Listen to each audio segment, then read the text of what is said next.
We've all been there, right? Stuck in one of those difficult conversations that just goes around and around in circles.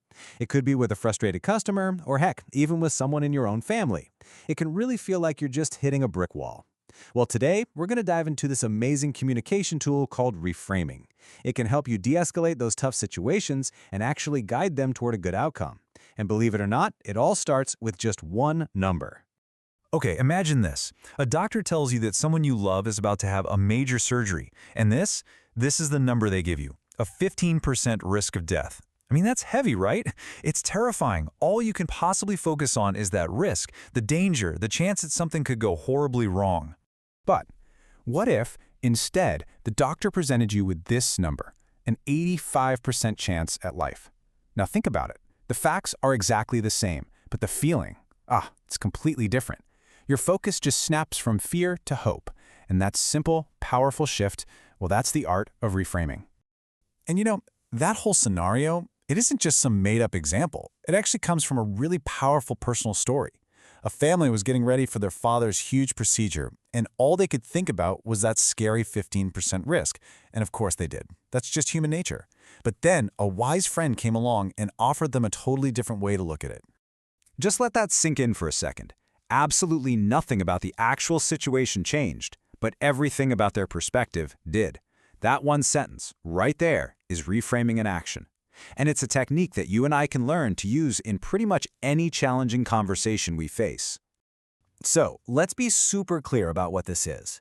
Reframing isn't about ignoring a problem or just slapping on a fake happy face. Nope, it's a deliberate tool. It's a conscious choice to say, okay, I see the negative, and then to pivot the conversation's focus towards something positive, something we can actually act on, a solution.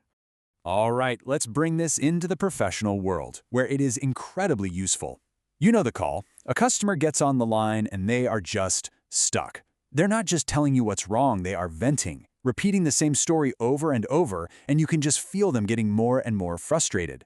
So how in the world do you break that cycle? This, right here, is the core challenge. When someone is venting, they're on that left side, stuck in storytelling. It's just an emotional loop that feeds on itself. Our goal, our entire job, is to use reframing to gently guide them over to the right side, to moving to resolution, where we can stop talking about the problem and start finding answers.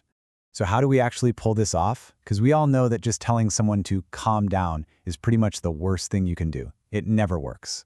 Instead, there's a really clear 3-step roadmap that we can follow to take back control of the conversation and do it respectfully and effectively. Here's the whole process on one screen, and it's probably simpler than you think. It really just boils down to 3 key things: listen, validate, and then pivot. Let's break down exactly what you need to do and say for each of these steps. Okay, step 1. It sounds so easy, but trust me, in the heat of the moment, it can be the hardest thing to do. Just zip it and listen. When a person is fired up, interrupting them is like throwing gasoline on a fire. It just proves their point that nobody's listening. If you can just give them the space to get it all out, you're already starting to de-escalate the whole situation. Now, once they take a breath, you jump in with step 2, recognition. And this is so key. You don't have to agree with them, but you do have to validate their feeling.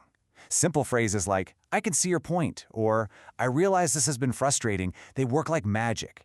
They build a little bridge and signal that you're on their team, not someone they have to fight. And now, we make the pivot. Step 3 is your intentional move out of that venting loop and into problem-solving mode.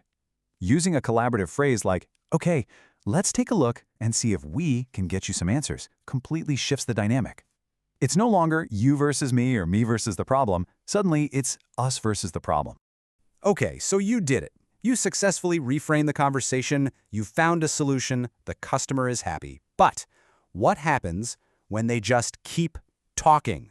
This last piece of the puzzle is all about how you can professionally get your time back and end the call with total confidence.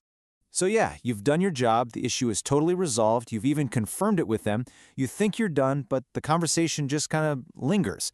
You know that awkward silence? How do you make that final professional exit without coming across as rude? Here is some absolutely fantastic options for your toolkit. What they all have in common is that they're polite, they're positive, and they create what we call a positive conclusive statement. Basically, phrases like, "It was a pleasure serving you today," or my favorite, "All that's left is for me to wish you a fantastic afternoon." They're really warm, but they're also clear signal that, hey, we're done here. And this one is probably the most empowering of all. It's so polite, but it also frames your time as a really valuable resource that other people need. It's a firm but very kind way of saying, our work here is done and I've got to move on. It is incredibly effective at ending that call professionally. So when you boil it all down, perspective is a choice. And with this simple 3-step framework, you have the power to not just solve problems, but to totally transform the entire feeling of a difficult conversation. So the only question left is, whose perspective are you going to reframe today?